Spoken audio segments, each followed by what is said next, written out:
the audio file, it ends right here, right? It's the green one. And I still have this clip that kind of goes all the way. It keeps on playing here. So I'm just going to kind of bring this back just so that everything matches here.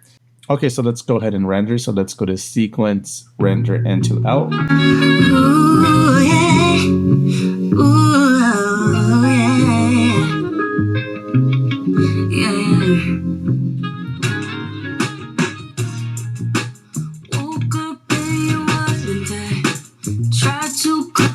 Okay, everything looks really good. We cut the entire music video, the audio, the footage, it's all synced up. The only thing we're gonna do now is we are going to add a title to the beginning of the music video, and then we're gonna turn it in. Right now, we do have 5 layers. We're gonna add another layer. So for the, so go ahead and click on the V3 layer right here in the empty space. And you right click on it, select add a track. So we just added a second layer here.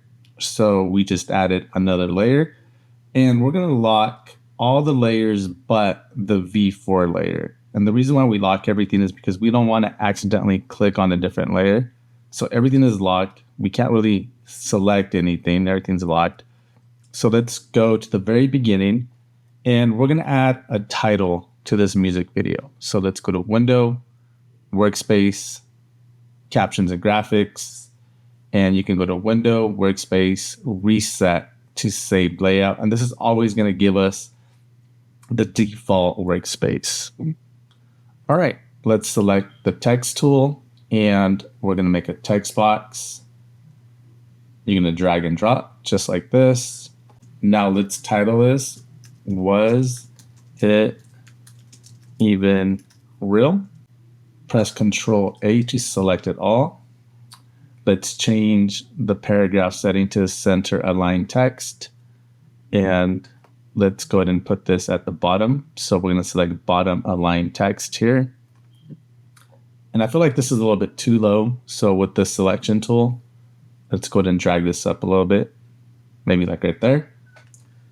We can select the text, and let's change the font. You can pick whatever font you want. I'm going to pick this one just for fun. Was it even real? And let's go ahead and zoom in on our sequence. So click in the timeline window and press the plus sign a couple times to zoom in. And let's make this title about 3 seconds long. Oh, yeah. So 3 seconds would be about right there. So I'm going to drag the end of this clip. I'm going to drag it there to make it 3 seconds. And we're going to make a copy of this title because we're going to put your name on it. So let's select the title. And if you press Option, click and drag, you can make a copy of that. So now we have 2 titles. The second title, we're going to give ourselves some credit. So we're going to put Edit by your name. This way, when you turn it in, your name's going to be on it, and I'm going to know who edited the music video. I want to add a video transition to the very end of the video because when the video ends, it kind of just ends like that. And I do want to put a dip to black transition here. So let's go ahead and unlock all of our layers.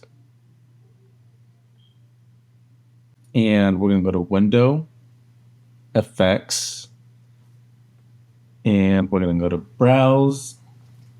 We're going to go to Window, Workspace, Effects. And let's go ahead and select Dip to Black. It's under the video transitions. Dip to black. We're going to drag and drop it at the very end of the clip. And this is what it should look like. Okay. Now, this is a quick transition. So I think I want to extend it.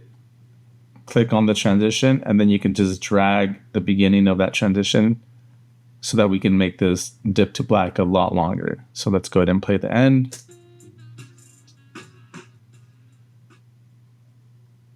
Because when you do a dip to black, you're basically making it transparent. It's fading away. It's changing the opacity. So I can kind of see the bottom layer here.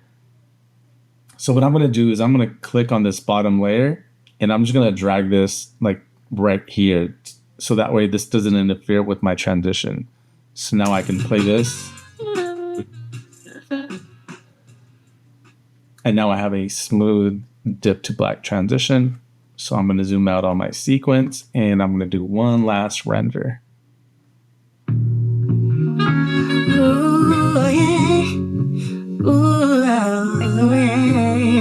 Okay, this looks good. Let's go ahead and save our work. File saved.